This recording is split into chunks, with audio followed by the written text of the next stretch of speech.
السلام علیکم ملګرو. هغه تېره شوې ویډیو کې یو دوست کمنټ کړی وی، بشیر بی وی زه چې کله یوټیوب کوم وی زه غواړم چې یوټیوب نه ویډیو ډاونلوډ کړم، خو زما د یوټیوب نه ویډیو نه ډاونلوډ کېږي.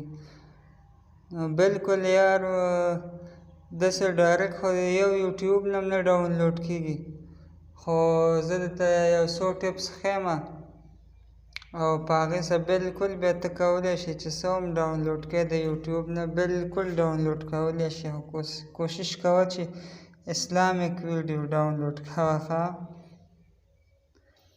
زه اوس تاسو ته ښیم ښه په اسانۍ سره.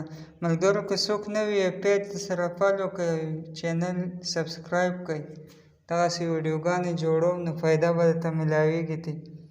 ټولو نه مخکې به تاسو ته میلاویږي چې کله زه ویډیو کوم چې فالو او سبسکرایب وکړئ.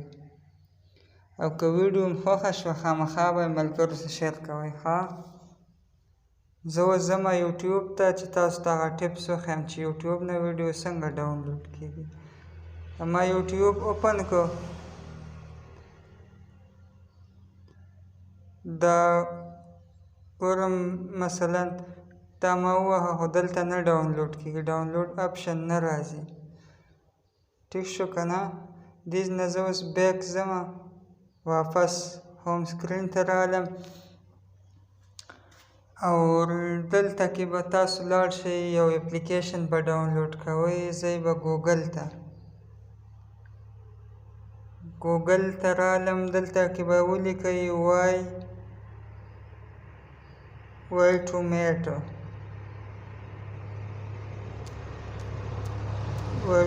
ولیکلی شو. ټیک شو، ډایرکټ به لاندې راشي، په دې سرچ آیکن باندې به کلیک کړئ.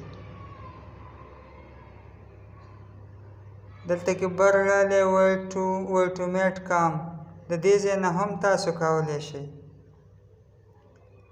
چې دا اوپن کړئ. هلته کې به لینک رالی او دلته به لینک کاپي کوئ که نه، نو دا هر وخت مشکله وي، خو داسې اپشن درته ښیم چې دې مسلو ته پکې حاجت نه وي. واپس بیک کېږم، تاسو ته ښیم چې بیا ډایرکټ ډاونلوډ کوئ. دې ځای کې خو دا وینئ که نه، دا تاسو ته ښکاري ډاونلوډ اے پي کې، په دې باندې به کلیک کړئ. دلته کې راغی ډاونلوډ ویډیوډاونلوډ ډاونلوډر V23، دا به ډاونلوډ کړئ. ټیک شو، اوکې به ووایئ.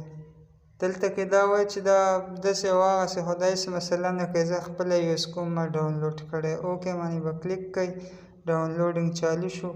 دې ځای کې زه اوس اوپن کوم، انسټال به ووهئ. دا چې تاسو کله انسټال کوئ، ما انسټال کړو، بیا ځمه هلته تاسو ته ښیم ویډیو ډن کلیک کړئ. صحیح شو. اوس ځمه واپس بیک سکرین ته، هوم سکرین ته رالم، دلته کې راشئ، دلته کې دا دی پروت دی، تاسو ته ښکاري ویډیوډاونلوډ، په دې باندې کلیک کړئ. یوټیوب به آن شي ډایرکټ د دغې نه، یوټیوب آن شو. دا ویډیوګانې دي، دا یوټیوب دی. ټیک شو، دا یوټیوب دی. او څنګه تاسو په دې باندې کلیک کړئ،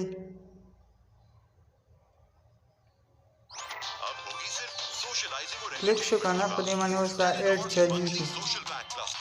تاسو اوس دلته کې دا وینئ، دا ډاونلوډ آیکن دی، دا لاندې زه پرې دا ګوته تاوم، تاسو ته به ښکاري. په دې باندې کلیک کړئ نو تاسو بلکل شئ کولی ډاونلوډ.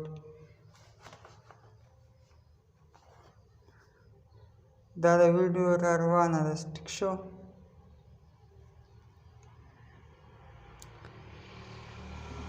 دې ځای کې ډاونلوډ هغه ستاسو بیا خوښه ده، فل ایچ ډي کوئ، څومره کوئ ډاونلوډ کوئ، 720p کوئ. دې ډاونلوډ باندې به کلیک کړئ. دا په دې باندې چې دا کوم راځي ایډ کروم دراز، دا به کینسل کوئ او بیا به ډاونلوډ باندې کلیک کړئ، ډاونلوډ MP4 دا تاسو ته ښکاري اوس دا لاندې ډاونلوډینګ سټارټ شو. بس همدا طریقه ده، اسانه طریقه ده. که ویډیو مو خوښه شوي، پیدا مو ترې اخیستي، ویډیو در سره شیر کړئ، چینل سبسکرایب کړئ. ډېره مننه. السلام علیکم ورحمة الله وبرکاته.